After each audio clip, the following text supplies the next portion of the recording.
making that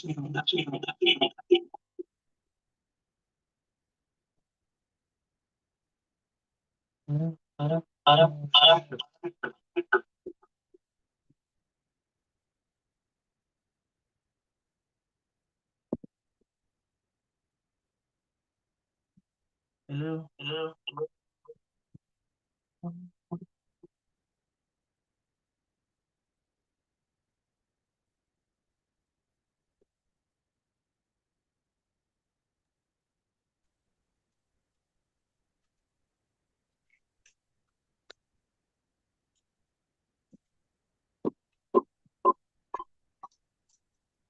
Can someone help me?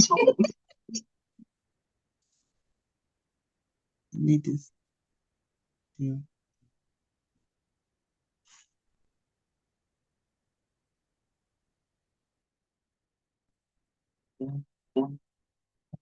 Hello.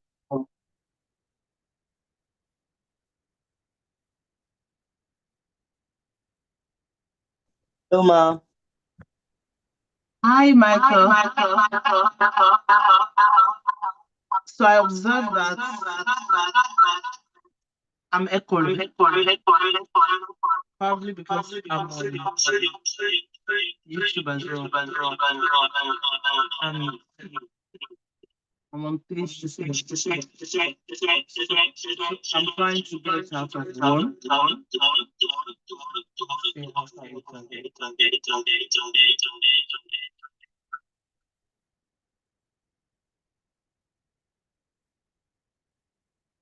Okay.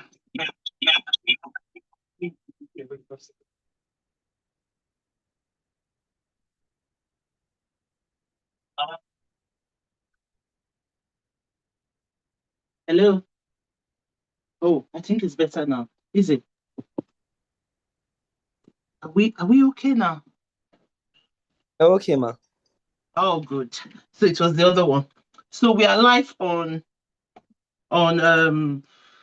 YouTube.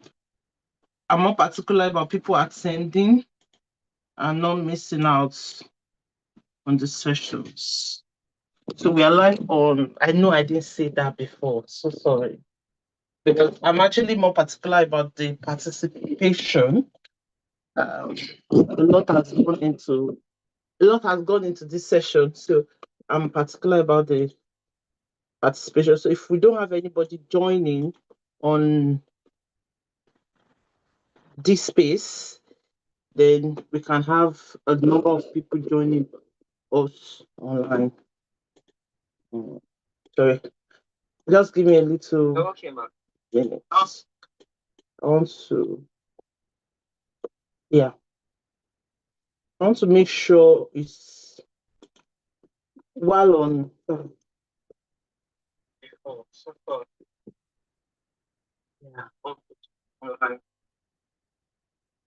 All right. Just give me a little. I still need few seconds. So we have two watching on. I want to make sure it's YouTube right now, but I want to try and I want to try as much as possible to. All right. I still need few seconds. Okay.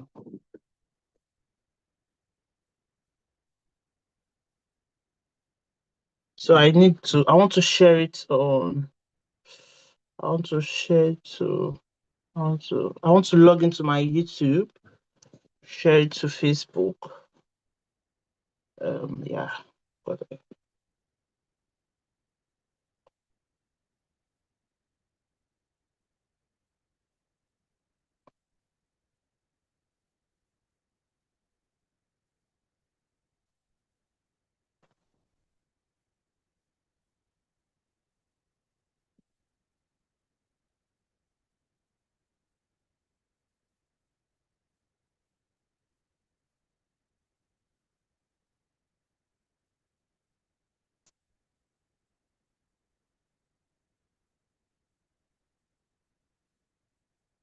mm,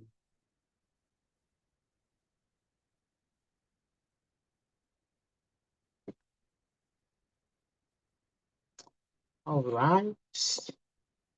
We are all welcome to this amazing session.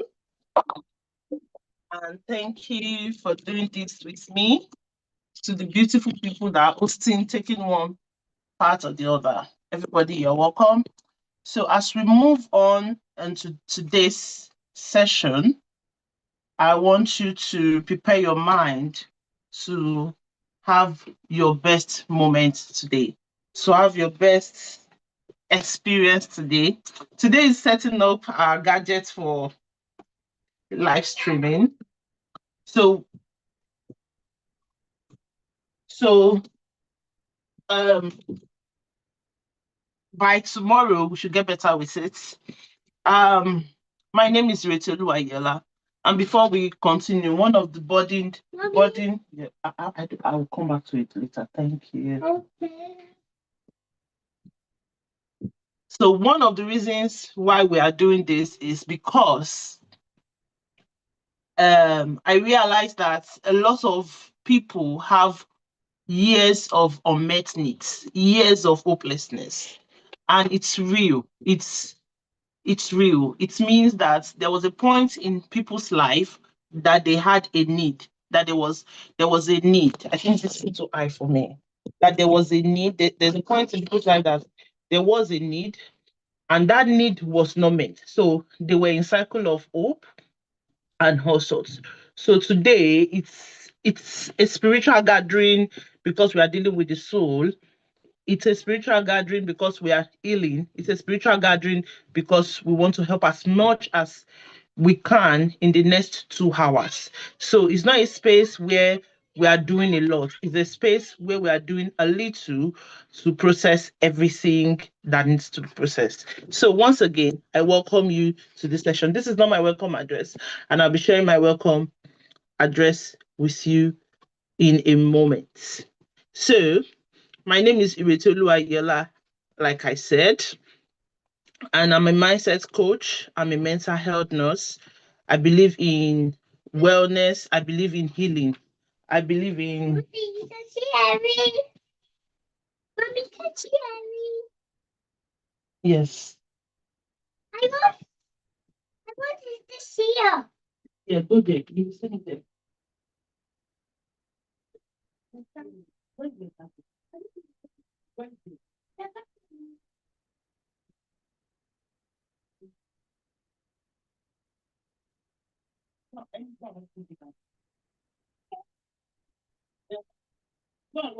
Everything you have to give to your sister. All of them. Thank you.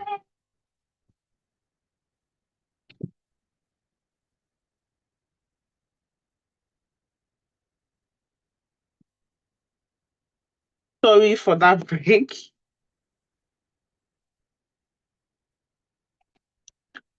So I'll be sharing my screen at some point in these sessions, and it's just for us to have a best of the experiences.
All right.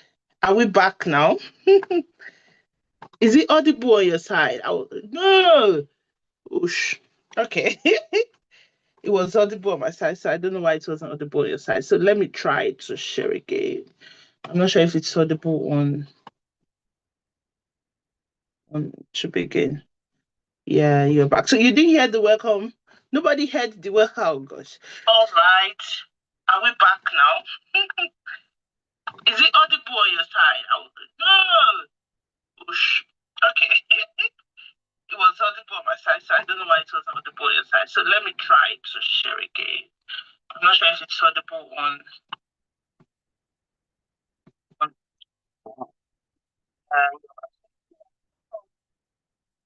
oh,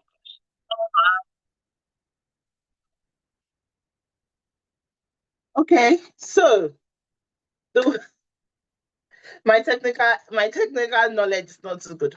So the welcome address is specifically to welcome everyone here and give us a look into what we are going to achieve today. So if you check the chat box, that it's there. So this session is meant for you to pause. It's meant for you to reflect. It's meant for you to calm down. It's meant for you to process a lot of things. And in this session, it's not a prayer meeting. It's not a platform where we're going to have to call different prayer points and all of that. It's a platform where we're going to sit down, we're going to pause, we're going to allow our brain to process certain things. We're going to give ourselves grace. We are going to calm down. We are going to allow a lot of things to open up to us. And in this session, it's not anything we want to rush. It's something we want to pause. We really want to pause a lot. We want to pause to work on our inner man. We want to pause to work on many things in the entirety of it. So, my name is Retolu Ayela once again, and I welcome you to this amazing time. So, today's session is establishing safety. And what we are going to be doing here is to name what has been carried on for several years. Is to name it, is to identify it, and land a safe emotional validation and release. So we'll be moving on to our guided reflection, which will be taken by Michael.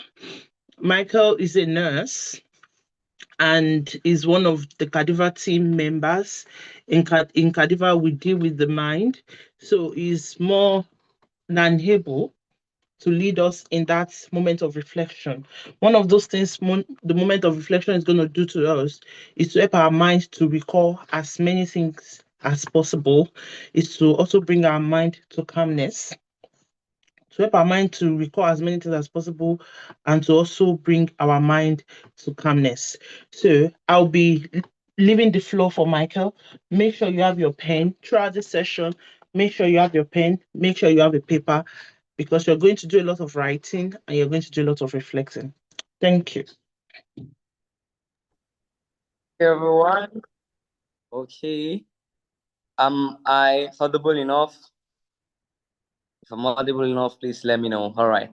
Okay, so welcome everyone to this rest, and we are actively engaging in mindful meditation.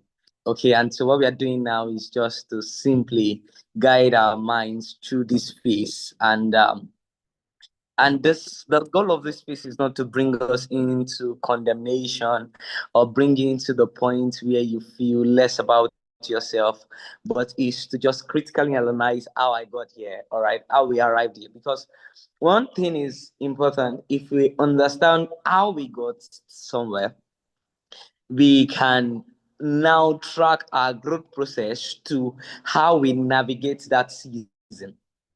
Navigating how you arrived at this point is crucial for the next step you are going to take to getting your freedom from this point. If you get what I'm trying to say. So we must first understand, how did I arrive here? And it's a thing where I want you to give your mind to. How did I arrive here? What are the things I did in the last year? What are the things I put my attention to? What are the things my mind focused on? What are the things that I paid my focus to? What are the things that I give all to? What are the things that if I was going to be paid $1 million for, I did the most last year? If we recognize those things at this moment, it's going to be something that is going to help us. And now this is it. Some people say it's not good enough to be thinking about the past, but reflection does one thing: it helps you form a meditative index. Reflection is quite different from meditation, but reflection helps you form a meditative index, knows the right, knows the wrong, balances the options, and weigh the risks of what has been done and moving forward. All right. So this moment, I just want us to reflect. We are reflecting, and I want you to take your pen. I want you to take your book. Everywhere you are, take your pen, take your book, and we are going to be writing down. We are going to be writing down something. All right, but before we write down, I just want you to, close your eyes. Close your eyes. I learned something that to get Africans to meditate is very hard. I thought it was a joke until I tried it once. Getting Africans to meditate is very hard. Nigerians, I've tried with Nigerians. The moment they are meditating, this moment they are meditating, the other moments they are fast asleep. All right, so just let's close our eyes. Your mind is active. Shut your eyes against the distraction and let your mind do it thinking. Let your mind do the thinking. Now run through. Yes, this is January, so run through this January. Check what you have been doing that you have not done well enough.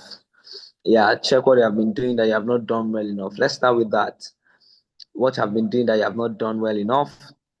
I want you to write it down. I want you to journal it down. I want you to specifically write it down. I want you to write it down. What have you been doing that you have not done well enough? Write it down. That's January. Now, write one thing you will give yourself an award for in January. This January has been about 23 days now. What will you give yourself an award for in January? What's that thing that if I do? I want you to write it down because I'm writing mine too. If I am to get an award in this January, what do you think I would have been given an award for? That's January. I'm just taking a minute over every month, and we're going to go into the 12 months. And so that's why I first wanted us to close our eyes. And so just think about it. And then as soon as you think about it, you write it down. Think about it and let's write it down. What are the things? Now go to December. Everywhere, everybody was painting the town dirty. I couldn't paint down dirty, but I sticked with family. So if there's anything I'm going to get an award for December, is staying with family. I prioritized family. I prioritize my people, and that's more than enough joy for me. So I'm going to write that down, but I want you to write something too. Sometimes we have the good stories, sometimes we have the bad stories. It doesn't matter. Where you are coming from is not a primary point of where you're going to. How you treat where you're coming from is what is going to determine where you eventually get to. Yeah, that it was rough does not mean it will keep being rough forever. It's better to be slow than to be fast and fall, be safe. But however, we are very confident of one thing: God is securing our destiny and God is securing the Lord. So look at December. What did I do well? What did I do well? What didn't I do well enough? Then let's go to November. What did I do in November that was good? Now begin to pay attention on the good things. Now your mind has thought of enough about the bad things because most likely in December you will just think about the things you were supposed to do and you didn't do. So let's focus now on the good. What did I do? What did I do? What were the great things I did in December? What were the great things I did in December? Write them down. What do you think you should have done better in December? I need you to write it down also. What did you do in December? In November? What did you think you should have done better? Now let's write that for the November. While we go to October. Now run your mind through October. Let's run our minds through October. Let's see what happened in October. Let's see what happened in October. Any major events that happened in October. Major events that happened in October. Then how did you go about the major events that happened in October? What was your response to the major events that happened in October. What was your response to the events that happened in October? And if you had the opportunity to do it better, what would you have done better that you didn't do in October? What would that thing be?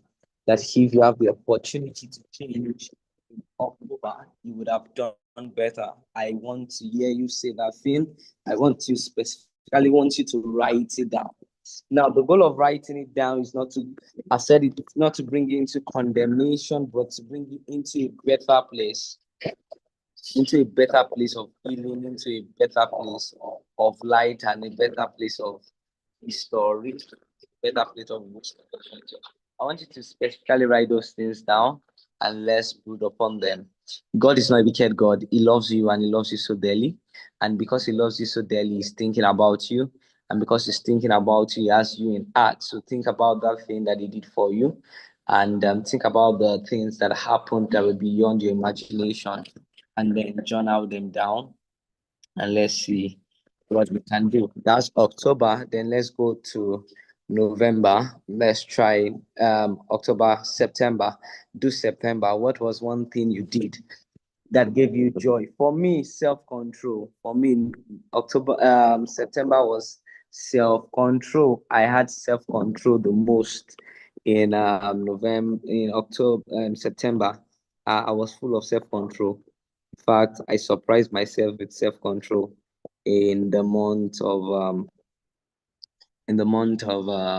September. So self-control is one thing that tops the list for me. Self-control is one of the things that tops the list for me.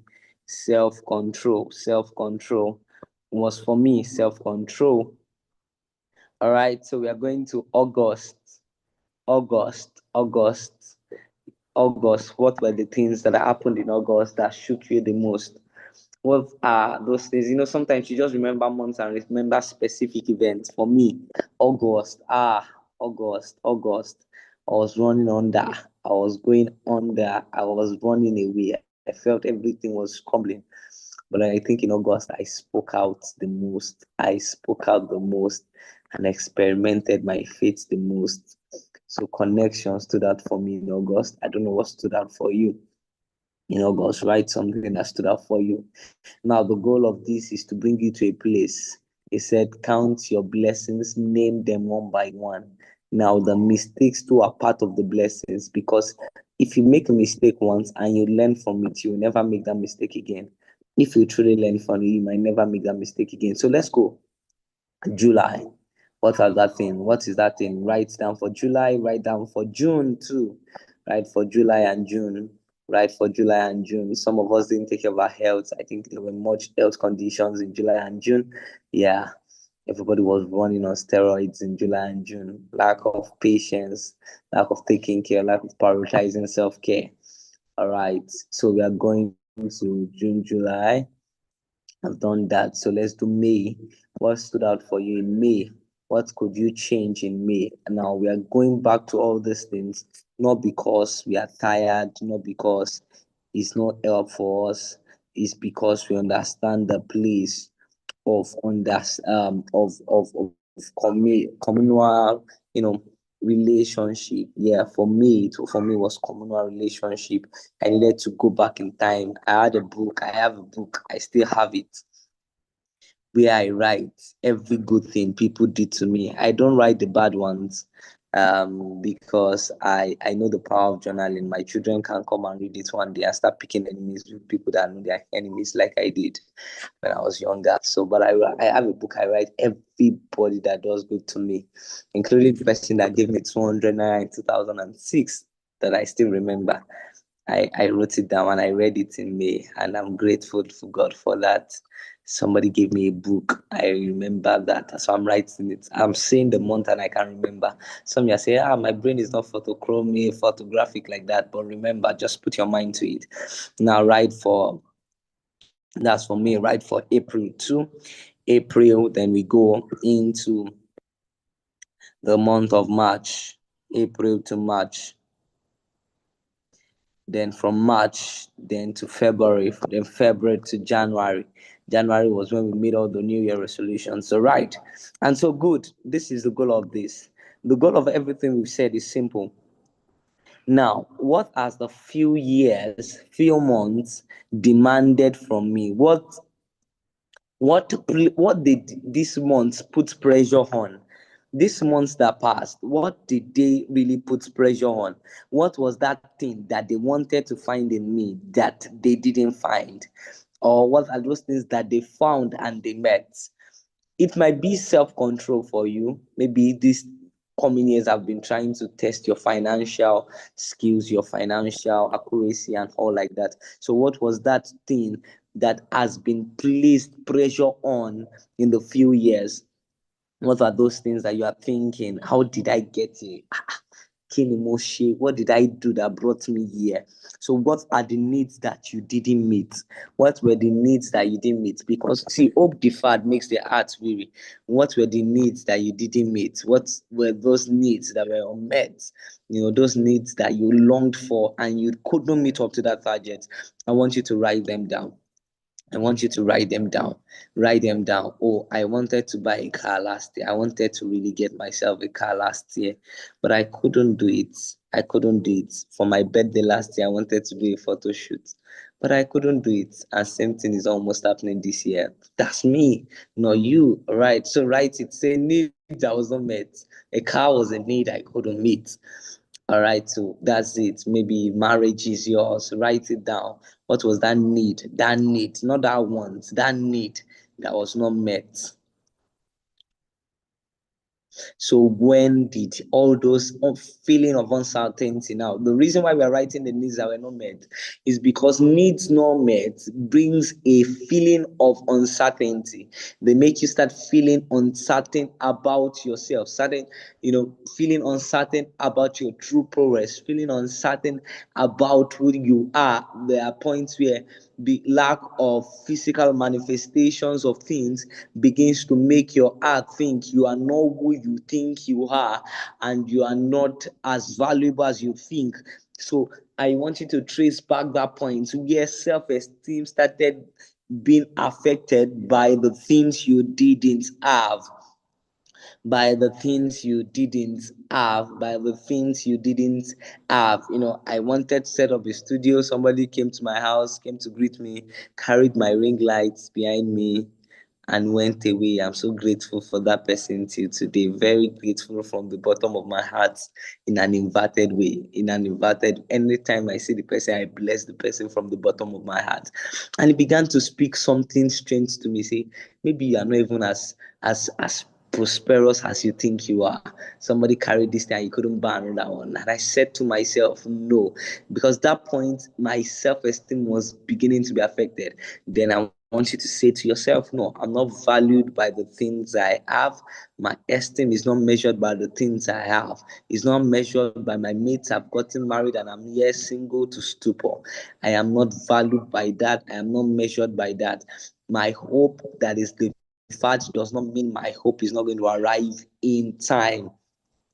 All right. And lastly, I want you to write down, what do you carry that nobody sees? What is that thing that you carry that nobody sees? That pain in your heart that you carry, that thing so heavy in your heart that you carry and nobody sees you. Nobody is willing to talk about it. In fact, you're not willing to open up to anyone about it. I want you to express that thing by writing it down. Write it. One thing I saw, I carried, and no, I didn't allow anybody to share with me. I didn't allow anybody to carry me. I want you to write that thing now. Right now, it's about time. Our time is almost up for this session. So that is all. Yeah.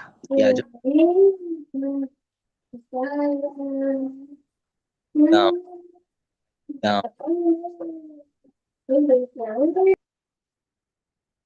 Speak, or begin to look at them and begin to speak to yourself. I am bigger, better, bigger and better. I used to say something, I'm going to say again. Tough times do not happen to people. Tough times do not just happen to people. Tough time comes to teach us lessons that we didn't know we needed to learn.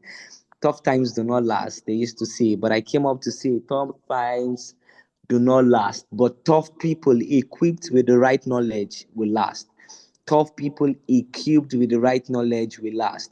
Not everybody lasts, but only persons that are equipped with knowledge will last. So the reason why tough times last for some and it doesn't last for some is that they have a wisdom.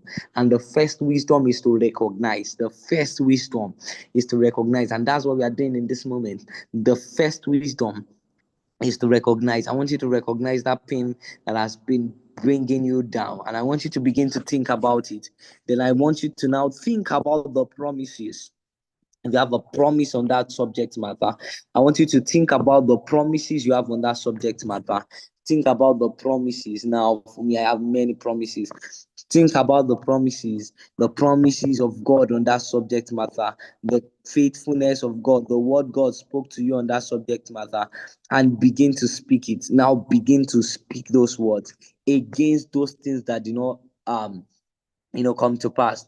Begin to look at them and begin to track them. God said this, I didn't see this. God said this, I didn't see this. I think God said it. And many times, because these things do not happen over time, you begin to say, oh, what if God didn't say? What if was my mind that said? But you know that it was God that said. But there's something still doubting the authenticity that God said. It is hope deferred and it makes the heart weak. And I want you to look into it carefully and begin to match them and cross them against each other and begin to well up faith on your inside for the possibility of these things. Then begin to look at them, begin to match them together, begin to look. Now, finally, look at what you would have done to avoid these things. Now write down, what would I have done if I have the power to do so? What would I have done if I have the power to do so? What would I have done if I had the power to do so? What would I have done if I had the power to do so? So let's write down what you would have done if you had the power to do so in this moment. Write it down, write it out, and let's make progress from there. What would you have done if you have the power, if you had the power to do so? All right, so write it down, write it down. Close your eyes again. Let's close our eyes. If you have done that, if you have written down, close your eyes once again.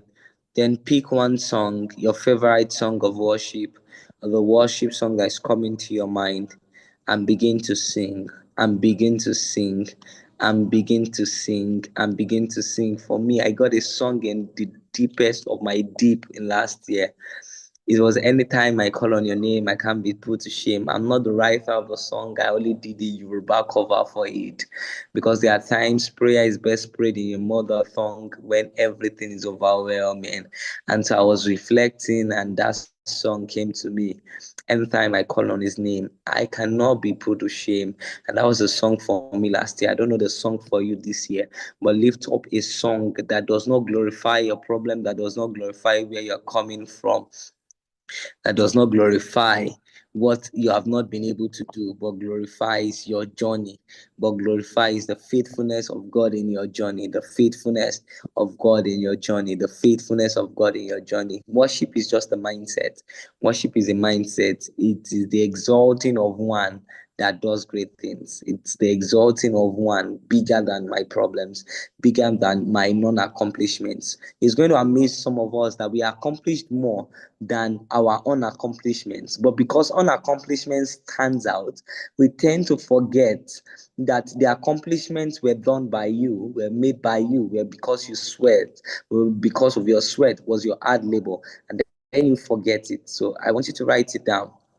I want you to write down this moment.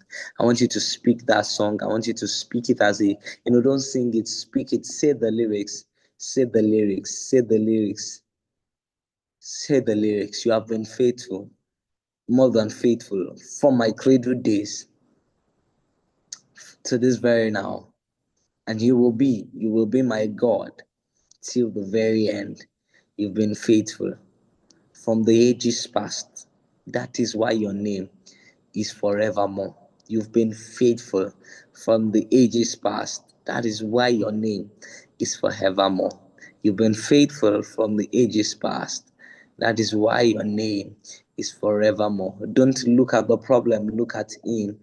Bible was saying something about the people of Israel when they were, attacked by the brazen serpent. He said, when the serpent beat them, what what God said they should do is just to look up to the serpent that was hung on the tree. That's why the Bible says you do not have an high priest that is not touched by the feeling of your infirmity. Whatever feeling you feel now, joy, anger, bitterness, excitement, everything, God feels it with you. So I want you to lift your eyes and see the same Jesus that is feeling the same thing, and sing your songs to him and worship him and exalt him, even as you take progressive steps. Now begin to see yourself in the new light, and begin to see yourself in the new shape.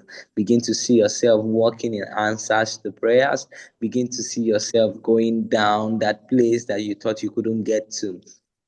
Begin to see yourself in that country that denied you visa. Begin to see yourself in that place that you were not welcome, now as appreciated individual. Begin to see yourself walking down the wedding altar in that white, beautiful gown, in the majestic suit your husband is wearing. Imagine yourself now. Begin to think yourself. You are now asking your bridemaid, someone you to gem, have they eaten?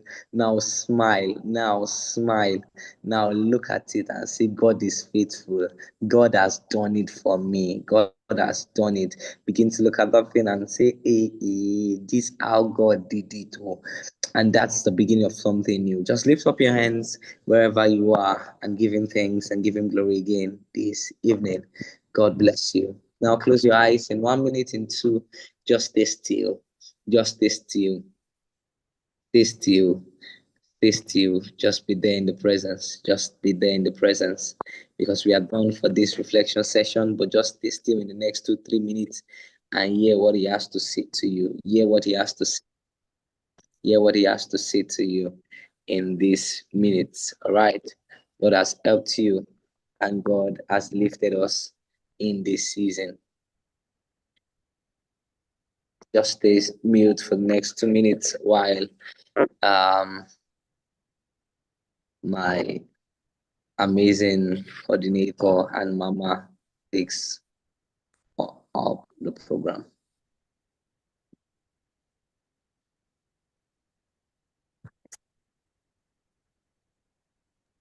Please don't open your eye yet. We're going to lead from that session into my session. Thank you, Michael, for that wonderful reflective moment. It's more than reflection. We've cut across mindfulness and everything. That was so helpful. So I want us to breathe in. We're going to start breathing in. We're going to breathe in. We're going to regulate our body. So if you check the chat box, you will identify that we are moving into a nervous system control session. That's the session where we get to put our body in a space of calmness, in a space of peace, in a space of gratitude. So after the reflection, it led us into a beautiful meditation, and I sincerely do not need to go into that again. But we are going to do a breathing exercise. It's a breathing exercise. It's not mindfulness. He has led us into mindfulness, but we are doing a breathing exercise, a consciousness of breathing. Even if you have cold at this time, you want to do a consciousness of breathing, and we're going to be doing a head to toe mindfulness. You're going to do body scanning. We're going to scan our body from our head to our toe. So I want us to close our eye. The reason why you're closing your eye is just to focus. I want you to close your eye wherever you are. I believe you are in the bus, you just have your hairpiece. That's why we're having that 2 hours of pause, 2 hours of focus on ourselves. So you're going to close your eyes. You might have to put your hand on your chest, your 2 hands on your chest while you close your eyes. I'll call the time of breathing in and I'll call the time of breathing out. People that have followed my meditation knows this. So it's not meditation, it's breathing exercise. So we're doing breathing exercise, we're not doing meditation. Meditation is the moment we engage our mind in the thought process. Breathing is when we engage our breath, taking oxygen consciously. Breathing is what we do unconsciously. So when we now decide to do it consciously, that makes it a bit of conscious breathing for us, and the breathing exercise. So put your 2 hands on your chest, breathe in breathe out, breathe in, breathe out, breathe in, breathe out, breathe in, breathe out, breathe in, breathe out. So at this point, I'm not going to breathe with you again. I won't be breathing with you again because I have to engage you. So I'll be saying breathe in, breathe. When I say breathe in, you breathe in, breathe in, breathe in, release it. Breathe in, breathe in, release it. So when I say breathe in, you breathe in, release it, you release everything. So if I say breathe in, release it, one, release it, two. So it means you release a part of it and you release the other. But we are doing breathe in now. So breathe in, release it. Breathe in, release it. Breathe in, release it. Breathe in, release it. Breathe in, release it. Breathe in, release it. Breathe in, release it. Breathe in, release it. So you're gonna take your hand, yeah, either one, and you're gonna you see this part of your wrist, you're gonna keep rubbing it. I want you to keep rubbing it as you are breathing in. Just keep rubbing and breathing. Breathe in, breathe out. Breathe in, breathe out. Breathe in, breathe out. Breathe in, breathe out. Breathe in, breathe out. Breathe in, breathe out. Breathe in one, breathe in two. Breathe out one, breathe out two. Breathe in, breathe out. Breathe in, breathe out. Breathe in, breathe out. Breathe in, breathe out. This one, we are going to still keep rubbing it. We're going to hold a little breath in, a little breath in. If you have respiratory issue, you can just not do it. If you have flu, you cannot do it. Just keep breathing in and breathing out consciously. So this is what we're going to do. We're going to breathe in, and I'll tell you to breathe out, and you breathe it out. So breathe in, breathe out. There's a little pause here. Breathe in, breathe out. I have to say breathe out, so I have to breathe. Breathe in, breathe out. So we're going to close our eye now and still close our eye, go into meditation. So I want you to imagine you are in your brain. So this is meditation. I want you to imagine you are in your brain and you are talking to your brain and you are telling your brain, I am here for you. Calm down. I am here for you. Calm down. You're going to start from your head to your toe, from your brain. Imagine you are in your brain. You don't know what your brain looks like. You don't have to know anatomy. Just stay in your brain. Stay there with your brain. It's gone through a lot. Just stay there. Express your love for that part of your body. That is the chief general of all your body systems. Express your love. Tell your brain you love your brain. Tell your brain it's working. Tell your brain it's the best thing that has happened to you over the years. Don't say sorry to your brain. Just keep saying, I love you, my brain. I love how you've supported me. I love you. Now we're going to be moving out of our brain onto our face. As we're journeying, you're going to move into your face. Stay on your face. Tell yourself you're beautiful. You're amazing. I don't care what thought is running through your mind.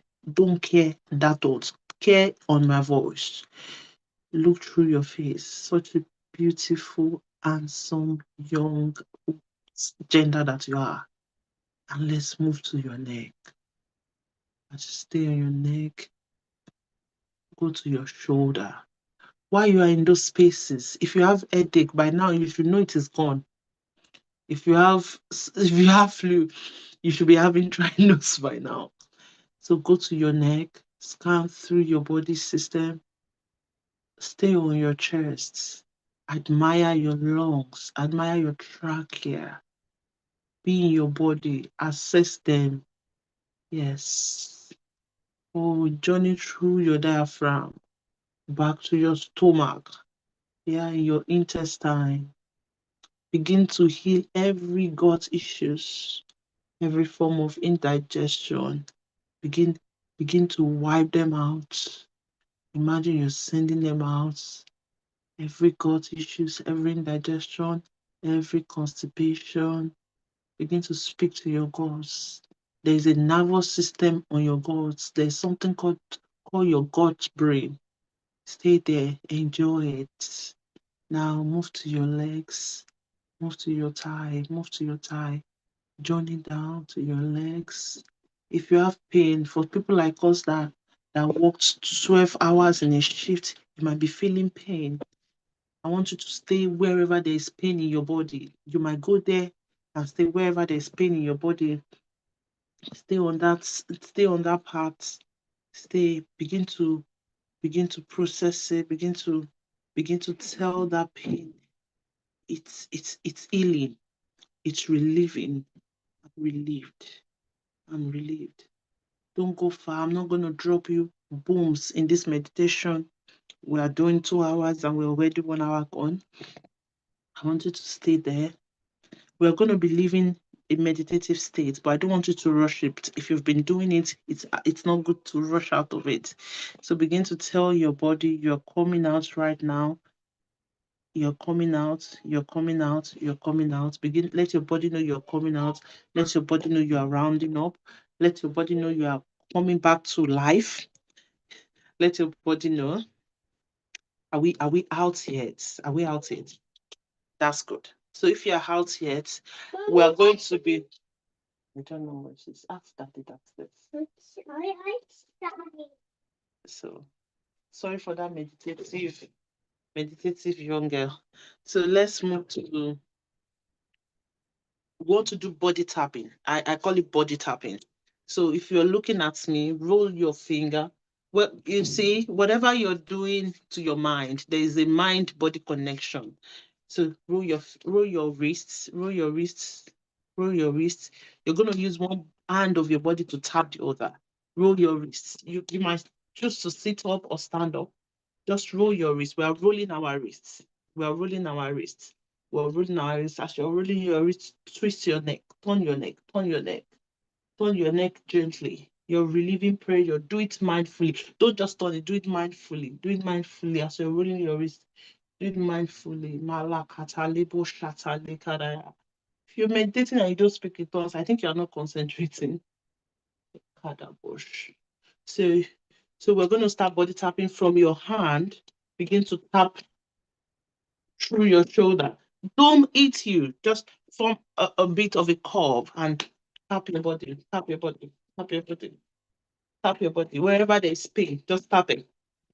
You are allowing blood flow. Tap it, tap it. We're doing the left hand first. Whatever hand you're doing, but let's do the left hand first. We're tapping. We're tapping. We are 1 hour gone on our 2 hours journey, almost 1 hour gone.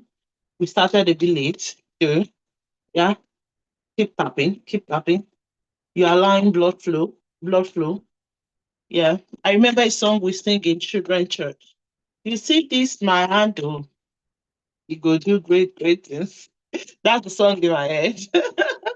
So tap the other one, tap it. Allow blood flow, allow blood flow. Yes, it's your body and it will obey you. Begin to speak. You are my body, you will obey me. You are my body, you will obey me. You will obey me, you will heal. You will heal. You will rest. You will sleep. Begin to tap your shoulder. Begin to tap your shoulder. You will rest. You will heal. You are my body. You will rest. You will heal.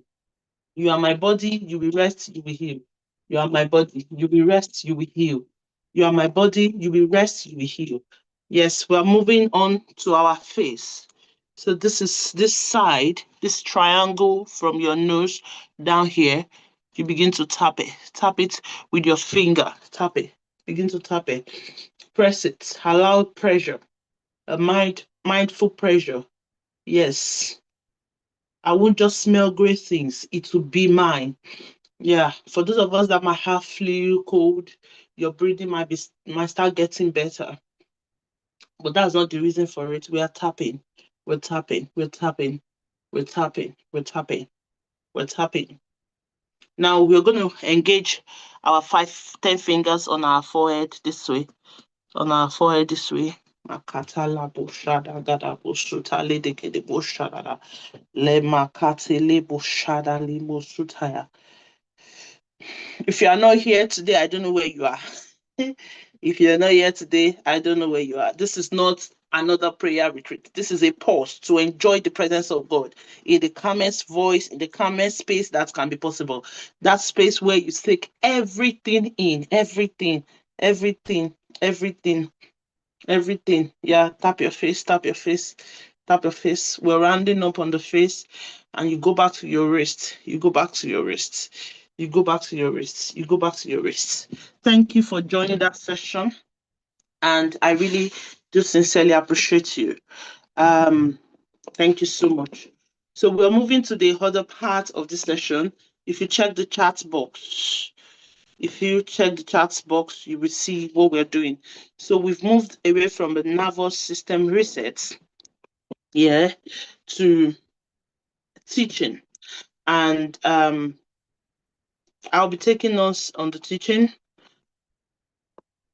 Just give me a moment to open my mail. Yeah, to open my notes. Do we have it? You're welcome, sweetheart. So, once again, thank you for joining. So today, I want us to look into hopelessness, how hopelessness becomes a pattern. While Michael was taking that session, he was able to navigate, he was able to touch briefly on certain subjects that I'll be touching on. And I'm more like, oh, Michael has seen through my notes. So we're going to be looking into how hopelessness becomes a pattern and how we absorb it, what it does to our brain and everything. So I want to start by saying hopelessness is not something that we set on to become or something that we intend to be. That's not it. That's not what we intend to be. One of the scripture that I found last year that revived me, that changed me, is the fact that hope does not disappoint. And yeah, that's my name. But then it became more, I've had different meaning of hope. But that one stood with me. People that might read through my status, we see it every time. Hope never disappoints. Hope, it wasn't like I was hoping for something, but the strength of that word got me going. Because for someone like me, I would never have thought that hope had more strength than faith. But coming to the understanding of hope never disappoints gave me the reassurance that this hope is not faith, but it's a component in faith. Because the Bible said that the expectation of the righteous shall not be cut short. And when faith is being described, there's a word of hope in it. And the first thing for us to really clear is that hope will not disappoint. Hope. So if you choose to hope, you will not disappoint. However, certain things could have happened to us that bring us to a form of hopelessness. So I'll be doing a neuroscience informed session and a compassionate one. And I want to start by saying that hopelessness is not something that often arrives loudly. It's not something that happened to us because we want to. It's something that settles quietly after we have tried, after we have hoped, after we have waited, and after we have been disappointed several times. You know, I could just recall when I was writing my JAMB exam, no, my WAEC exam. Yeah, I wasn't quite good in English, but I'm very good in mathematics. So I passed mathematics. I did not pass English. 90% of us that are Nigerian, we understand this pattern. And one of those things was by the time I did my WAEC twice, the second time I became hopeless. You know, you will do WAEC, you will do WAEC NECO, you will do NECO, That combination, there was this, I can't clearly remember, there's a way that you tend to have every 3 months of being in an examination hall when you're looking for a particular score. And, it brings you to a cycle of trying again. It brings you to a cycle of waiting. It brings you to a cycle of being disappointed. I remember taking one of those results that year and I was crying, I was weeping, and I was like, I'm done. Maybe if I maybe moving on from here is not possible for me, because a pattern came quietly. Hopelessness comes quietly. That is why when we want to choose hope, we have to be loud about it. We have to scream it into our soul. We have to speak about it, because if we don't speak about it, hopelessness comes quietly. And how is hopelessness any big deal with a mindset coach or anything at all? Now, I know some of us here have tried, we are tired of hoping. I know some of us here are already numb instead of sad. Just like when it comes, it comes. If it doesn't come, okay, let me give up on it. I'm not trying. I don't want to sound desperate. I don't want to sound like I'm desperately in need of this. You are in need of it. Yes, you are. And I feel like Bible had told us that desperation that is well coordinated in a healthy manner is good, because the Bible said of that woman that had a case in the court and would not let the judge sleep because she went knocking. She was desperate for her answer. So one of those things hopelessness takes away from us is that it takes our sense of desperation. It takes our sense of anger to pursue what we genuinely want. And sometimes I know some of us feel like things will also go wrong. Like, this better I'm not hopeful. Sister Irene, what you are saying this moment, don't let me even be hopeful at all, because by the time I'm hopeful, things will go wrong. And when things go wrong, I'm wasted. I don't have the guts for it. So this is it. There's nothing wrong with it. You are just responding. You are responding to disappointment. We are responding to systems that have failed us. We are responding to things that have not gone right. However, our brain will often remember pain loudly. It will remember pain clearly. It will remember pain audibly. Now, there's something called, I don't know if I can share it. There's something called negative bias, if you've heard about it. That is the point where your brain will see powers. Let me see if I can share my screen. We see loads of good things. You will see, God, you will see every good thing, but we'll always hold on to that bad one, that one thing that is bad, that one thing that is not good. It will always hold on to it. It will always see it.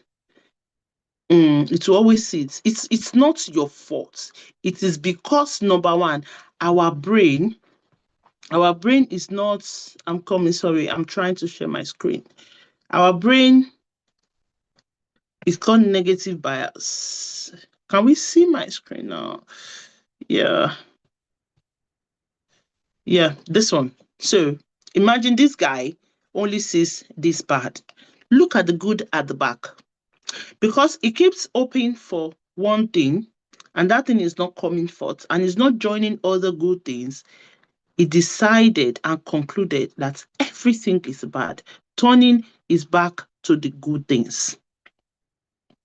He has decided to turn his back. It wasn't like he intended to. Why? Because the brain is a survival organ. The way the brain is structured to survive. Its structure is one of the capital thing in our body that guides us to survive. It's a survival instinct. It's a survival organ. It is not an optimistic organ. So our brain will remember pain, it will remember loss, it will remember rejection and danger, and store them so fast and so loud. It won't remember healing. So that is why we have to remind our brain healing. That is why we have to practice gratitude, because our brain will not naturally, your brain will, it is Holy Spirit that will bring to your remembrance. That's why the Bible says it will bring into your remembrance. It's not brain, no, it's Holy Spirit. So your brain will not until you fractioned your brain into that state of hopefulness. So our brain would not remember because it doesn't store healing, safety, and relief. They are stored slowly and quietly. So before you can believe that something good, this thing is good, it must have happened to you repeatedly. And when we say repeated, that is the way human brain is. It must have happened to you repeatedly, consistently, every day. And one day that it goes wrong, it means everything is bad. It means because your brain wants to enter a survival mode, like, I don't want to be disappointed again. I don't know how to handle it. I don't want to be disappointed again. So that is what happened. Why do we remember bad things? Because remembering pain helps us to survive. It just helps you. It just puts you under caution. That is the way our brain is designed. If the brain remember what hurts, it tries to protect you from it from happening again. You begin to see pattern and say, no, I remember when I prayed. I remember when I asked. I remember when I fasted. Nothing happened. So I'm not doing it again because, it remembers pattern. Our body remember pattern. So when someone says, I don't remember when things were good anymore, it is not ingratitude. It is not because you are ungrateful. It is biology. So I want us to understand it is first biology, not ingratitude. Because your brain isn't betraying you. Your brain is doing its job. Your brain is trying to keep you alive. And the reason why we are doing this is ability to bring your soul to rest. So when you know that there is a part of your body that will not betray you because it's designed to keep you to continue to survive, you have to put in a system that's not going to do that for you, a system that is going to favor you. That is why we have to meditate on our brain and continue to tell our brain, thank you for saving me all the time, because that is what your brain knows how to do until you program your brain to know how to do it. That's why Philippians told us that we should think about things that are good, things that are right, things that are godly, things that are godly. Philippians told us to think about it, to put a conscious effort in thinking about it. Now, why does repeated disappointment trains our expectation? How and why? Now, let's go deeper. You have hoped, you have tried, you have applied, you have done everything you need to do to get that thing you want, and you have waited. Okay, let me wait. And you were disappointed. Then you recovered and you tried again. But the second time you are trying, you hope again, you tried again, you waited, you were disappointed, you recovered, and you tried again. Another year, you did the same thing. Now, it is natural for our brain to say that, don't try it again. It is natural after several cycles without a relief for your brain to learn a shortcut. And that shortcut will be like, when the last time you were hopeful, you were Tolua, it was mess. So don't try to be hopeful again. Lower your expectation. That means less odds. So it says lower your expectation is a less odds. I don't know how to share my notes. I wish I can share my note for you to see the way I wrote it. Lower your expectation is equal to less odds. So when you are going to try again, you will lower your expectation. Say, no, I'm not doing it. I'm not doing it. So hopelessness becomes a protective expectation. So you being hopeless. So hopelessness is not, remember I said it's not something that comes in loudly. It's something that comes in quietly. So it becomes a protective expectation. It becomes your protection. It becomes your armor to protect you, and your brain supporting it as well. It becomes a way to soften future disappointment, and it becomes your emotional defense. So we have now learned hopelessness in different perspective to be one, a protective expectation, to become a way to soften future disappointment, and now dangerously make it an emotional self-defense. So this is how we end up in that cycle. I already know this will not end well. I already know this thing is not going on well. I don't want to get my hopes up. Are you sure? I don't want to get my hopes up. Oh, I've tried several times. I'm not trying it again. Not because you are negative, but because you are trained. You have trained, you are patterned. You are patterned by life. You have been patterned by circumstances, and your brain did its job. So when disappointment repeats without repair, the nervous system chooses resignation. It chooses just to say, we are not trying again. We are not safe here. We are not trying again. So why is hopelessness a survivor skill and not a weakness? Why is it a survivor skill? It is where shame leaves the room. So what we do is that we get hopeless, and it's not us being lazy. It's not us lacking faith. So you are not hopeless because you lack faith. You are not hopeless because you are lazy. You are not hopeless because you have character issues. You are hopeless because it becomes a strength of safety for you.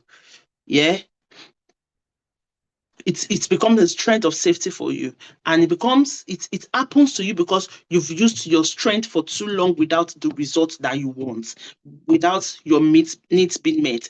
Then hope is spent without being restored. So hope is a currency. I tell people your hope is a currency, your joy is a currency. And so when hope is being spent without it being without a result, or without it being resolved, we end up getting hopeless. So hopelessness says that I can't afford another disappointment. I can't afford another heartbreak. And that is no weakness. Like I said, it is exhaustion. So you are exhausted. And your system did not shut down because you are weak. It's shut down because it's been strong for too long. It's been strong for too long. However, you don't you did not choose that mindset. We don't choose that mindset. We were shaped by experiences. We're shaped by experiences. And we're shaped by experiences. And the same brain that learns hopelessness, yeah, can slowly learn safety. The same brain that learns hopelessness can learn safety. So how will it learn safety? It is not by just the session alone. It starts from the session. It's going to learn safety by you talking to your brain that we want to focus on things we can control, not things we cannot control. Perhaps we were holding on to things we cannot control. I cannot control how people will see me. I cannot control how people will talk to me. I cannot control how people will value me. But you know what I can control in those circumstances is how I show up in those moments. So if I can't control how you will talk to me because you are a sport brat, or because you do not know how to talk, or because you do not know how to address people, I am not going to show up to you in that manner that will make you talk to me in that manner. I'm going to choose my own way of showing up.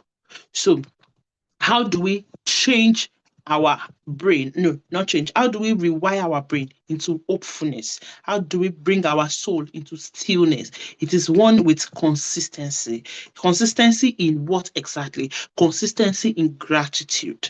Consistency in gratitude. Consistency in choosing to see the good. The good the guy turned back to you. Yes, when one bad thing happens to you, recall thousands of things that has happened to you. While I was going to start this session this evening, I was having different thoughts running in my mind, and I'm like, you know, at that moment I said, no, boss, wait, no, wait. I'm choosing my thoughts right now. It's okay. I'm choosing my thoughts. And you know, when I finished, the Holy Spirit said that, yeah, yes, your mind tried you. Your mind tried you. That is the way the mind of many of the people coming for today's session keeps trying them. So now I will choose my thoughts. And in that instance, I paused that thought and I started choosing mine. I started recalling many other things. And I say, no, this session is going to hold. A lot of people are going to be healed and we're going to see freedom. Yes. And that is consistency. Now, it's not consistency you will do because, oh, bad thing is happening. So it's consistency you live in every day. You live in every day. And one of those things I was sharing this morning, so my friend has not read our messages. So I was sharing with her this morning is that many of the things that happens to our brain, is one thing. It is us ability for us to build a pattern that supports our mind. You must build a pattern that supports our mind. So if you finish a session and you feel, oh, very brilliant, and you carry your load, you haven't built a pattern that supports your system. You have to build a pattern that supports your mental wellness. You have to. And you are building it with consistency. You are making it part of your everyday living. Because of that consistency is not the reason why I pick up my phone in the morning. It's not the reason why I say, okay, I'm so tired, so I'm not doing anything. It's the reason why I push myself forward that day. It's the reason why I do a little bit more, because I know if I give in to my brain is going to choose what it wants, because he wants to survive, because he wants to protect me. My brain is a bodyguard that when it sees a danger, it shoots at it. Yes, it send information. Remember that there was a time you were disappointed. Don't try it again. Don't try it again. Don't try it again. Don't try to save that money. Don't try to invest in that business. Don't try to talk to that person. Don't, it's going to say that to us. And compassion. Now, compassion is our way of calmly, gently nurturing our brain to be able to support us in those trying moments. Compassion, be compassionate with yourself. Talk to yourself kindly. I love when Michael was holding a session and he was saying that, no, this is not about guilt. No, this is not for you to remember the things that hurt you. This is for you to bring your body to calmness. Sometimes when you look differently at your pain, you will see gratitude in it. But when you choose every time you look at your pain and you are seeing pain, remember, P is also perspective. So probably if you change the P, rearrange it, you might get to know your perspective is worsening the whole thing and the whole scenario. That's the time you stand up and run for it. Fight for your brain. Your brain at that point cannot help you any longer. You have to fight for it. That is why Philippians said that we should think about things that are good and godly. Now, another thing I want us to know is that we need a safe repetition. Our mind will repeat negative things. So you need a safe repetition of positivity, not a forced positivity. Not a forced positivity, but a reality that is safe for you. I walked yesterday. I woke up strong yesterday. Yes, I am tired today, but then yesterday I woke up strong today. Yesterday, what did I do yesterday? What was the thing that happened to me yesterday? We need a safe repetition, and we also need rest. We need rest physically, emotionally, mentally, in all ramifications. So we are not here to fix ourselves. We are here to expand. We are here to reach our systems that helps us in surviving, our systems that preached hopelessness to us, our system that is trying to save us, and we are here to save our brain. See this session as a time where you are saving your brain while you are saving yourself. You're saving your brain and saying, no, pause, wait, let's calm down. I know you are here to help me, and I'm also here to help you. We're going to help each other. One of those scripture Holy Spirit impressed in my heart while we're going to start is in Mark, where that man was saying, I believe, but help my unbelief. He had a son that was possessed, and like he said, I believe, help my unbelief. And in my mind, I'm like, why is it that man was speaking two emotions out clearly? He was speaking two emotions out clearly. He's saying, I believe because I know you are Jesus. I believe because I've seen you do something like this before. But you see, my natural brain that has seen this boy run, possessed, collapsed, tired. I don't know, but I still believe, but help my unbelief. He wasn't louding his unbelief. He was not giving his unbelief a voice. He was giving his unbelief a clause, not a voice. He was giving his unbelief a word. Now, it's a different thing entirely. If that man had said that, and just said, do you believe? I said, I don't believe, I don't believe, help my unbelief. Or you say like, I don't believe, help my unbelief. Or I don't, however he has expressed it, it still sounds like, I do not believe, help my unbelief. But he did not say that. I said, I believe, but help my unbelief. There is a tendency that I believe you are going to heal me. There's a tendency that I still believe that this thing is hopelessness. I believe if I try it again, I'm going to fail at it. I believe this year may not end up the way I want it. But please, just help it. Help my unbelief. No, it's not what he believes alone. It is the reality he was living in. Two things were happening to him: a doubt in his mind. His brain was surviving. His brain has experienced Jesus being a healer. His brain has experienced Jesus being in synagogue. And also his brain has also experienced that son, that mental illness don't get healed. So he was choosing, and he insisted, he affirmed, he saved his brain, and he said, my brain, pause a little. I believe. Help my unbelief. However he said his belief. Maybe he said, Jesus, I believe. Or he said, Jesus, I believe, help my unbelief. I want to assume he said, I believe. I want to assume how he said it. I want to assume he said it even unsure. But he said it. He said it. Because he said it, Jesus stood by it. And because you're saving your brain, because you're saving your life, Jesus is going to stand by it. Thank you, everyone. So we are not here to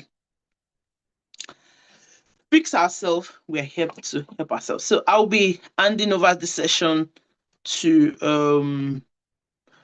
Mrs. Onoviro. If there is anything that has stood out for you in this session, you can take your time and write it in the comment section. I'll be handing over this session to Mrs. Onoviro. She'll be taking us on pattern mapping. It's also a journaling exercise.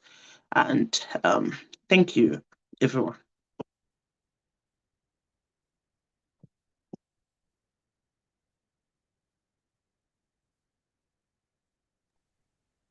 Yeah, thank you for that wonderful section. So the next thing we are going into. Sorry, pardon me. My video is acting up. So the next thing we are going into is a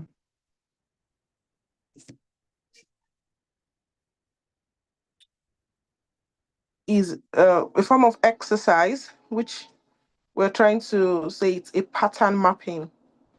So we're going to be doing we're going to be carrying out like a form of exercise, something that has to do with what we've just learned.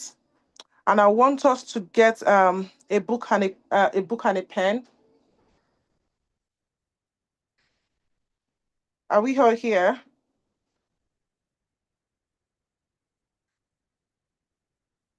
Hello?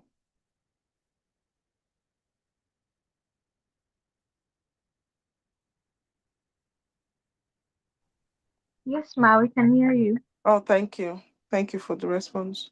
Yeah, so we'll get a book and a pen. So the exercise we are doing is based on all that has been discussed. The first thing we'll be doing is, what are those disappointments that had repeat itself over time? You know, when Mama was talking, she was talking about repetitions, things that had repeat itself and has putting us in a point of hopelessness. And we tend to have the fear of wanting to repeat it because of the fear of not wanting to be disappointed. And this thing has happened once, had happened twice, happened 3 times, maybe 4 times. Maybe you've even made attempts of doing it 5, 6, 7 times, and you felt like you know what, I've had enough. So let's try to practice what we've just learned, at least in summary. What is that thing? The disappointment. I'm also doing it here. The disappointments that had repeated itself over time. So I'll be waiting for us to write it down.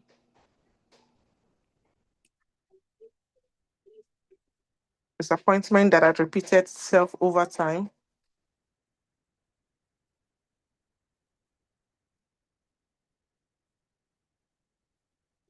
Please, once you are done, can I just have a response or a shout or something to signify we are done, please?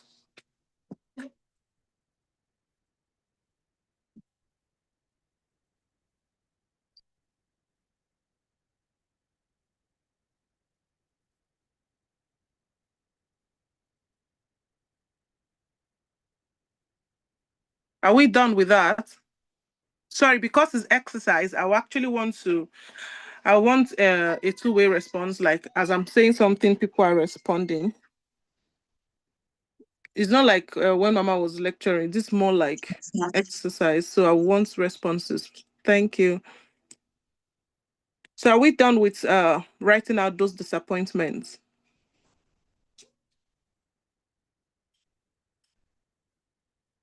So this is called pattern mapping for a reason, because we needed to study a particular pattern.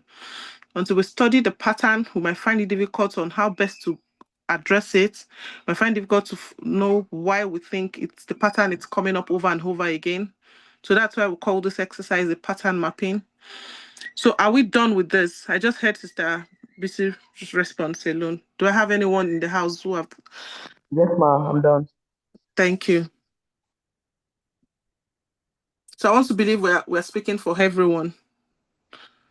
So I want to believe we're all done. So what has this disappointment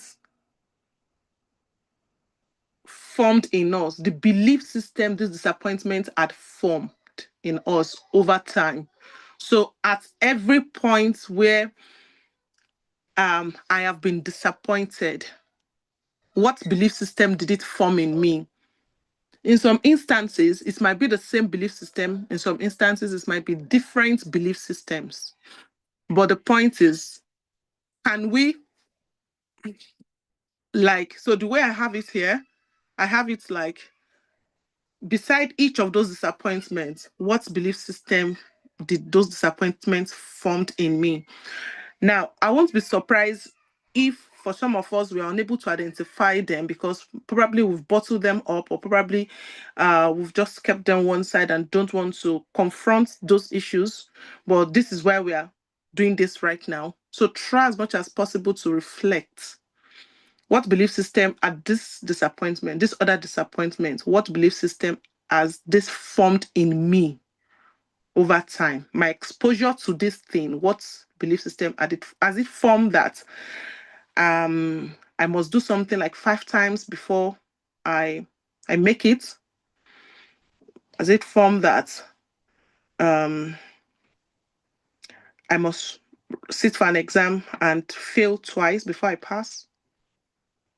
So even if I'm sitting for that exam once, I have to start looking for money to prepare for the next or the third one. What belief system are these disappointments over time formed in us?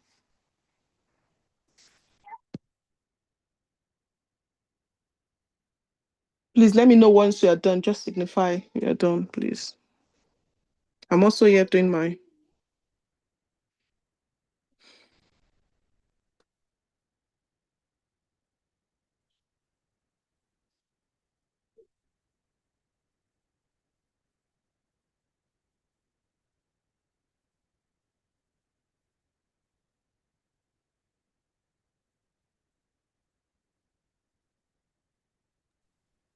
I'm done from here.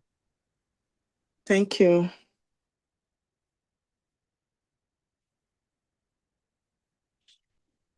Please, I'm waiting for others. The time is ticking.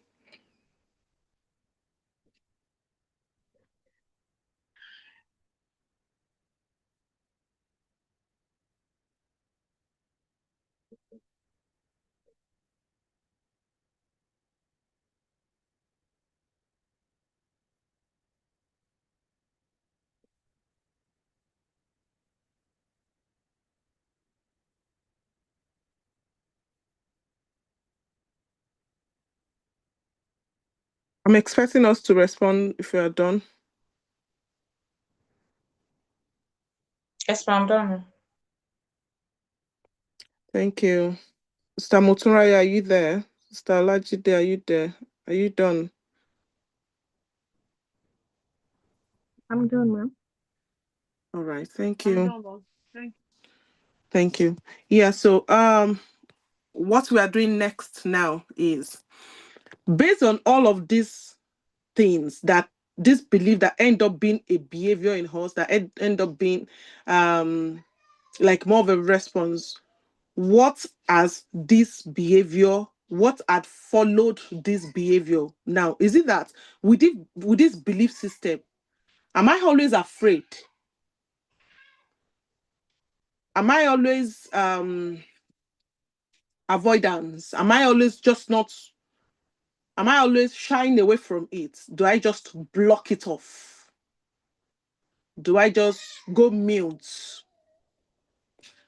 Do I just numb the feeling? Now, these things I'm saying, whichever way you feel, can you notice that? So for me, beside just like an arrow up, I have just like something like that. So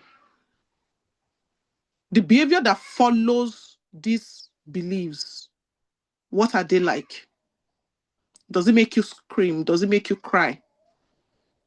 Does it make you feel like, what are they like? Does it make you feel hopeless? Does it make you just avoid, even if some people might not be talking about it, but anything close to it, it triggers something in you. What is that thing it triggers? Fear. Whatever it is, can you list it beside it? Now, this is us coming into consciousness of these things, because the first form of deliverance is having an insight into what the problem is. So this is us coming into what behavior follows this belief system.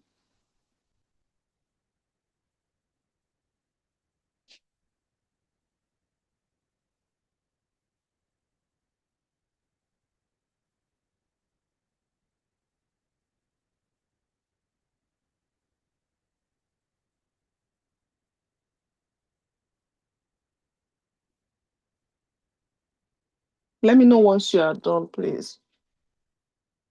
What behavior follows the belief system?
Are we done with that? Yes, ma. Yeah, thank you, brother.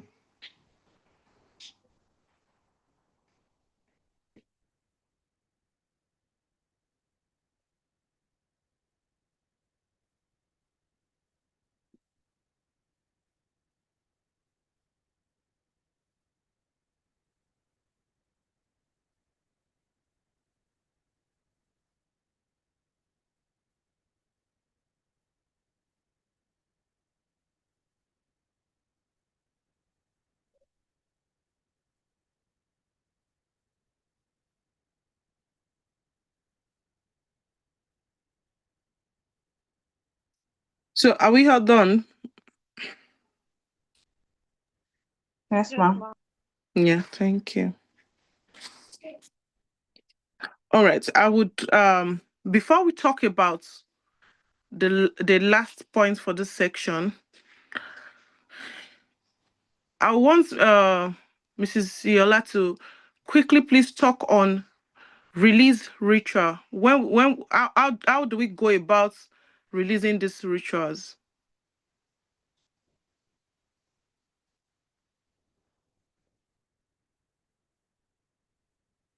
Mama, are you there?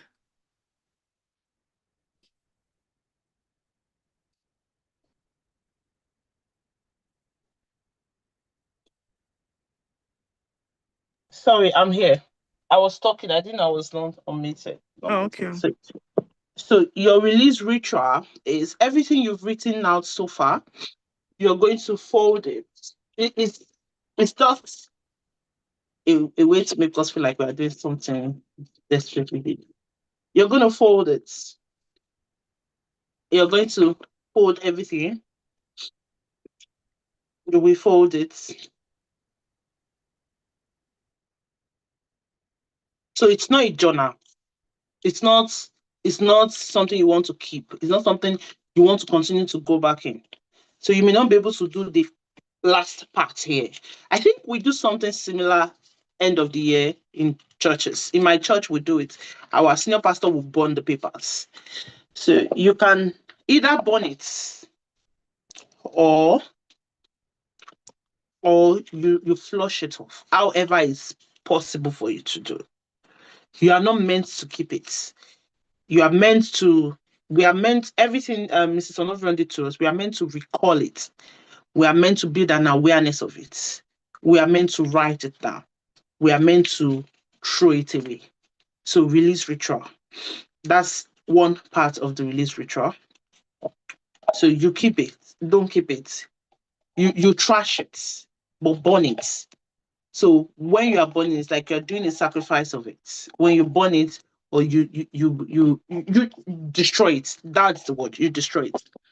So you're going to now tell yourself that I am not a result of all the events that has happened to me. I do not allow it to build a system in me. I'm right. I'm saying an affirmation. You can form your affirmation however you want. It's not going to form a system in me. It's not going to form a pattern in me. Now that I am aware, I want to give myself an opportunity not just to try again, to try differently. I want to give myself an opportunity to hope differently, to try differently. So that's what it says. That's the release ritual. That's just release ritual. That's you can stand in front of mirror to do that talking to yourself.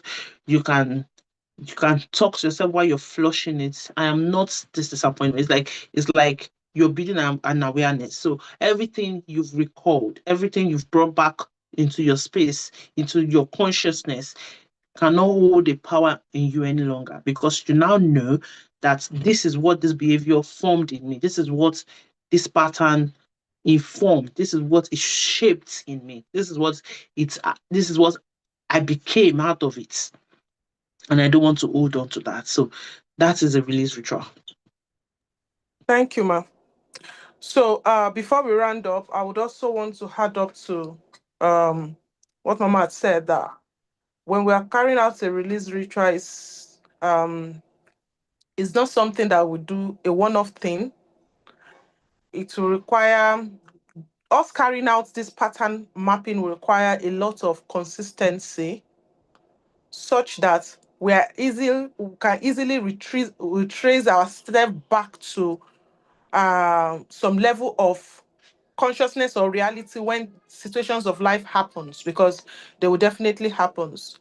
I can use it as a form of exercise that, okay, when a pattern had been on the repeat in my life, it's time for me to sit back, analyze it, work on it, look at how much damage it has caused or it can cause if I have to just assume that nothing is happening.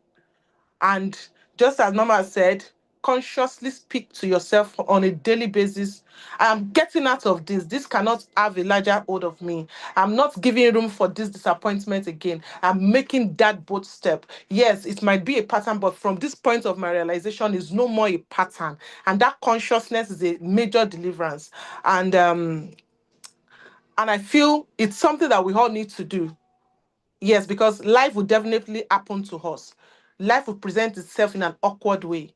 And if we accommodate that, life will keep bringing that to us. So there must be a point in our lives when things keep happening like this, you pick up your book and your paper. In fact, I would always suggest to people, that's one thing this year I'm trying to do, that you have a what's it called? A container for things like this. You have a container for Thanksgiving. So these two things are major things that we need. So at the end of the day, you will find out that you have more reason to be thankful to God for, and you have less reasons to be worried. You identify that, or you rather identify that you are not grateful enough, you've not been grateful enough over the years, and you needed to be, or you've been grateful enough, and you're just not consistent with it. This thing will bring about some form of realization in us, and I know God will help us. So that is it about our exercise. I'm handing over to Mama. All right. Thank you for staying through the 2 hours. So before we go, we're going to do this both in writing before I hand over to our last person taking the session. So we're going to do this both in I hope I'm not creeping into our session. Just give me seconds. We're going to be doing this both in writing and I'm coming. Just give me seconds, please.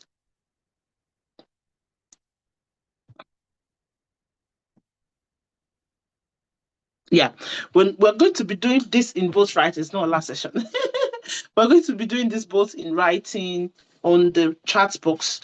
So just to share whatever you gained in the session, which session resonates more with you, and we look into having which session resonates more with you. Yeah, I want us to look into that. And just if you want to speak, if you want to write, whichever one you want to do. Which session resonates more with you? You don't have to share details if you don't want to share, just a bit of which session resonates more with me and all of that. Thank you. So who wants to speak? And I want us to know we are on live on YouTube as well.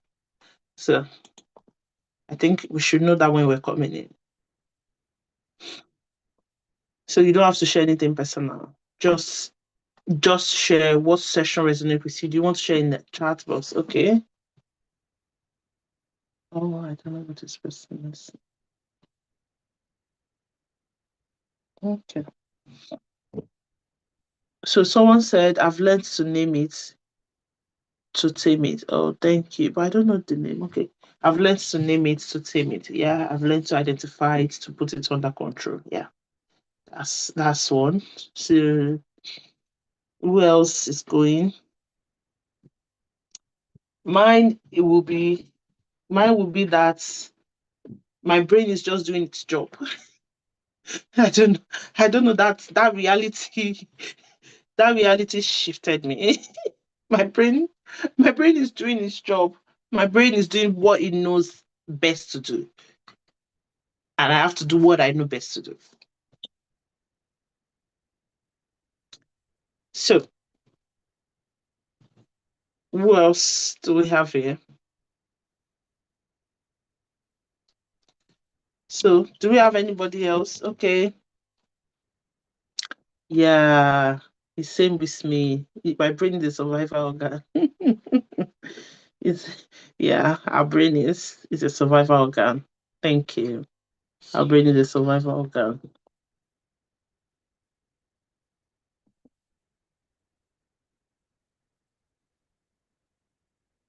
Okay. Yeah, someone else is talking as well. Can you go ask you, please? Yeah. Okay, are we meant to drop a message? Sorry, I'm trying to do. However you want to do it, to be sincere. Okay. Talking is also good. Oh, okay. Please ignore the sound on the background.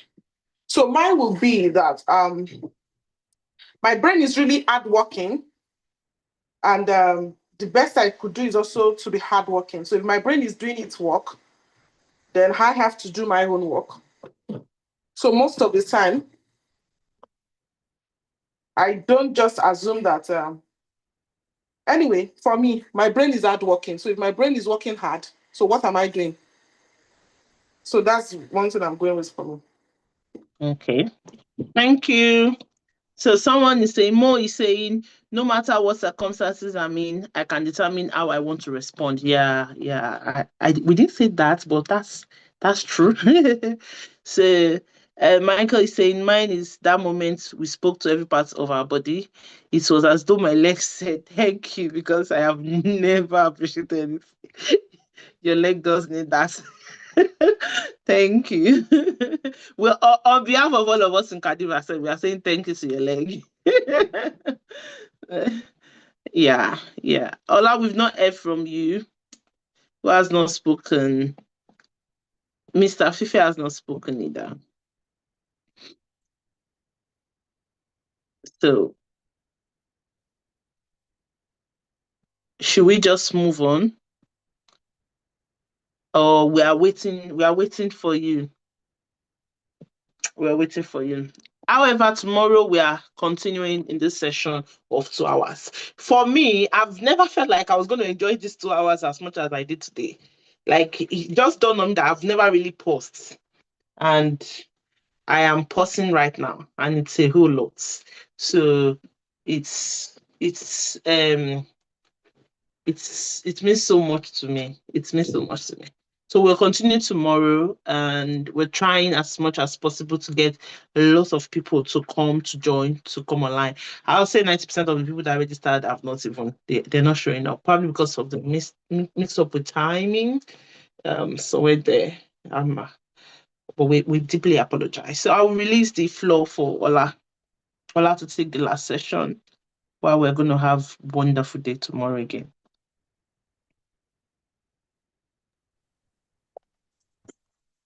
All right.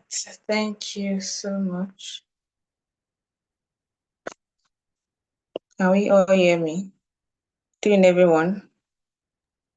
Good evening, ma. We can hear you, ma. We can. Thank you.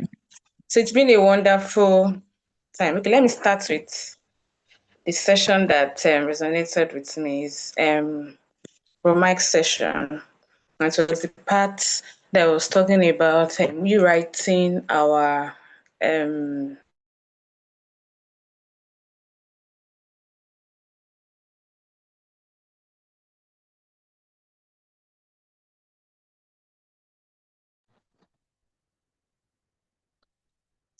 Ola, you are not audible. Your volume went. Yeah, your volume went. Can we hear you? No, we can't. We can't. Oh, that's not. Maybe you log out and log in back. If that will work.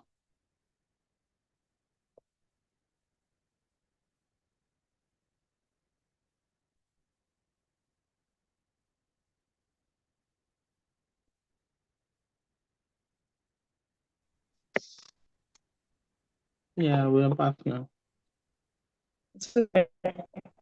network is I don't know. Yeah, we can hear you now. I think you're audible now. I know. Yes, yes. Okay. Yeah. 1 minute. I can't see anything.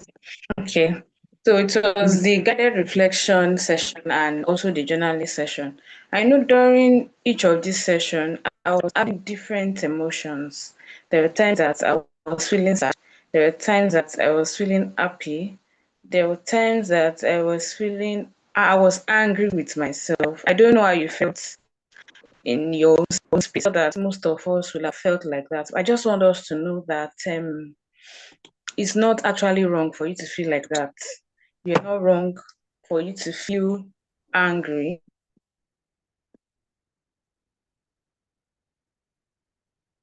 Network Ola. We are buying network to Nigeria in the name of Jesus. You're never wrong for you to feel disappointed. You're never wrong for you to feel that God did not fulfill all those promises that He had given us. He has given to you. You're never wrong to feel tired or weary of those unmet needs and promises. That is what I want to bring to us, even as we close tonight's session. And you know, when I was preparing for this session, the song that came to my mind was this song by Hillsong Worship, Still. Let me just sing this song so that we can. I just want us to go home with that song tonight. You can just lie on your bed and listen to the song over and over and over and over again, and ensure that you're not thinking about anything now, because the goal is that we are bringing our mind, our soul to rest. The song is I don't really know the song, but just stick it like that. Think when the ocean, the part that I can remember is I will be still and know you are God. I will be still and know you are God. So that is the goal. for tonight's session. We are bringing our mind to that rest. We are teaching our mind, our soul to come to that rest. So I want us to, you can, before you go to bed tonight, you can just take a shower, Okay. listen to the song, and I pray that God will help us in Jesus' name. And I also want us to, we can also, thank God that we are live on YouTube. We can go back to this tonight's session, so just to listen to it and also to remember all that we have learned. Thank you so much, ma. Thank you so much, ma. Thank you. Oh. Thank you everyone for joining us today. It's a very slow session. It's not a rush session. So if we're used to everything happening in a rush, no, it's not. This is not the kind of program. However, you will testify that your mind had rest, your mind had hope again. So we hope to see you tomorrow. So the time is 5 p.m. When we are 5 p.m. in UK, you'll be 6 p.m. in Nigeria for anybody joining us. So that means 5 p.m. here, 6 p.m. over there, if I'm not wrong. So you guys should be 7 p.m. You should be 7 something right now. I don't know, Sha. I shall know 5 p.m. here. I don't know. Did I get that right? I was having this problem with the time. Did I get that right? 5 p.m. here, 6 p.m. in Nigeria. Is that the time? Yes, ma. Yeah, Yes. that's right. So, yeah. So see you here again tomorrow. God bless you and have a peaceful rest. You can still invite someone anyway. So